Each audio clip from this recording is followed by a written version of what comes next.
ইমানকেইটা পৰিয়াল চলাব লগা আজিকালি সকলো সৰু পৰিয়াল যদি চলাব বা আজিকালি আপোনালোকে নিজে দেখিছে ভাল স্কুলখন দিব লাগিলে কিমান টকা খৰচ কৰা হয়।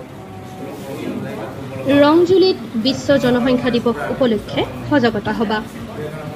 বিশ্ব জনসংখ্যা দিৱসটিৰ লগত সংগতি ৰাখি 11 জুলাইত গোৱালপাৰা জিলাৰ ৰংজুলি খণ্ড প্ৰাথমিক স্বাস্থ্য কেন্দ্ৰত ANM সকলৰ লগতে আশা ছুপাৰভাইজাৰ আৰু আশা কৰ্মীসকলৰ উপস্থিতিত এখনি সজাগতা সভা উদযাপন কৰা হয়। উল্লেখযোগ্য যে 1989 চনৰ পৰাই সমগ্ৰ বিশ্বজুৰি উদযাপন কৰিবলৈ লোৱা বিশ্ব জনসংখ্যা দিৱসৰ তাৎপৰ্য সম্পৰ্কে উক্ত সজাগতা সভাত বিশদভাৱে আলোচনা আগবঢ়ায় স্বাস্থ্য কেন্দ্ৰটোৰ মহকুমা চিকিৎসক তথা স্বাস্থ্য বিষয়া ডক্টৰ প্ৰবীণ কুমাৰ ৰাভাই। তেওঁ জনসংখ্যা নিয়ন্ত্ৰণ পদ্ধতিৰ লগতে চৰকাৰী আঁচনিসমূহৰ বিষয়ে অৱগত কৰায়। সজাগতা সভাখনিত স্বাস্থ্যকৰ্মীসকলৰ লগতে পৰিয়াল পৰিকল্পনাৰ সুবিধা গ্ৰহণ কৰিবলৈ কিছুসংখ্যক মহিলা উপস্থিত থাকে।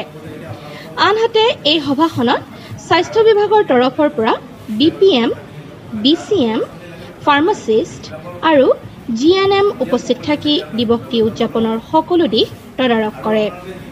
Report BR news, Goalpara, ধূপধাৰা।